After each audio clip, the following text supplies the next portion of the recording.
Isang mapagpalang araw po mga kaparehas. Biglaan lang po tayo na bumisita. Napadaan po tayo dito sa Barangay Tarcan, City of Baliwag, Bulacan upang kamustahin po natin ang ating tunay na gumagawa at gagawa pa ng mga malasakit dito po sa Barangay Tarcan na si ginagalang Barangay Kapitan Eduardo M. Pancrudo. Kapitan, good morning po. Kumusta na po ba kayo dito sa barangay? Mabuti naman po. Kapitan, para lang po sa mabilisan na kaalaman po ng ating mga kabarangay, this 2026 po ba, ano po ba yung mga priority projects po na inaasahan ng ating mga kabarangay? Ano po natin sa mga priority po natin yung sa ano po sa health, yung mga gamot po ng ating barangay ay patuloy po nating sinusuportahan. At yung pong FBS, yung sa blood sugar, ay monthly po natin ginagawa yan para po matulungan natin yung ating mga kabarangay na yung makuhanan ng sugar para alam naman po natin na ang sugar ay talagang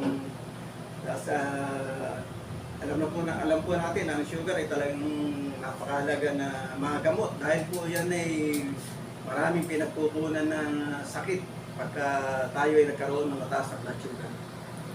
Bukod po ba Kap sa mga nabanggit mo, ano pa po ba yung ating inaasahan ng ating mga barangay na priority projects pa? Yung po sa education, meron po tayong pa-scholar sa ating mga mag-aaral. Yun po ay nasa 400 na mag-aaral po yung ating natutulungan. Madadagdagan pa po yun? Ayan po ay pwede pa rin pong madagdagan. At kagaya po ng yung pong pag-atid sundo natin sa ating mga mag-aaral sa Tarcan Elementary School. Yan po ay patuloy nating ginagawa para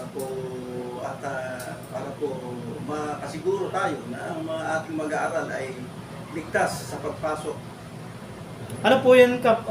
Bali yung sa mga scholarship program ng mga estudyante, kasama na po ba rito yung tinatawag na school supply po nila pagka bago pa lang sila mag-enroll?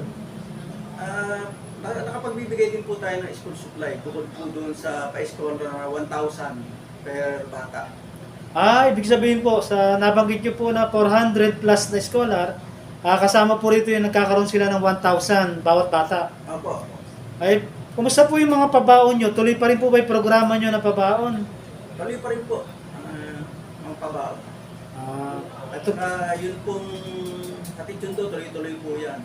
walang patid po yung hatid sundo. Bali, pinondohan po ng ating barangay yun. Opo. Meron din po tayong yung halimbawa ay nag-moving up, ay meron din po tayo binibigay na kahit papano na pan-Jollibee. Wow! Po ay Talaga. pondo rin po ng sangguniang barangay po yan. Kumbaga nagkakaisa po kayong pinondohan po yung pong budget para sa mga ganon.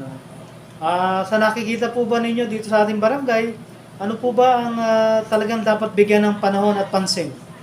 Nakikita ko po talaga na isang malaking suliranin ng ating barangay ay yung pong basura. Talagang kuminsan po ay meron pa pong mga dumadayo na dito na tinatapon sa ating barangay yung kanilang mga basura.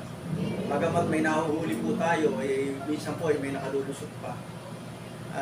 Sa pangkalahatan naman po ay patuloy po nating sinisikap na ang basura ng Barangay Tarcan ay patuloy na mabawasan.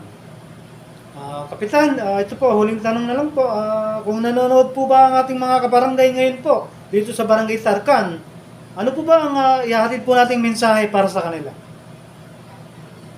Ako po ay nananawagan na pagdating po sa basura ay pagtulong-tulong po tayo para po sa ikagaganda ng ating barangay.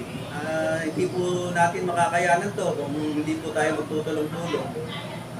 Yung pong simpleng pagtatapon ng basura ng maayos ay malaking bagay po at lalo na po kung hindi po, kasi po kung minsan natatapon pa po sa ating mga patubig ay nagiging doble po ang trabaho. Gaya po nung aanguin pa natin yan, tsaka natisasako. Eh sana po ay magkaisip po tayo at magtulungan po tayo. Yan po mga kaparehas, ang ating pong nakapanayam na talaga namang super action man kung tawagin, na kung saan po ay talagang gumagawa at gagawa pa ng maraming kabutihan dito po sa kanyang nasasakupang Barangay Tarcan, City of Baliwag, Bulacan, na si ginagalang Kapitan Edgar Pangcrudo. Mabuhay ka, Kapitan, hanggat gusto mo. Maraming salamat po. Mabuhay po tayo lahat.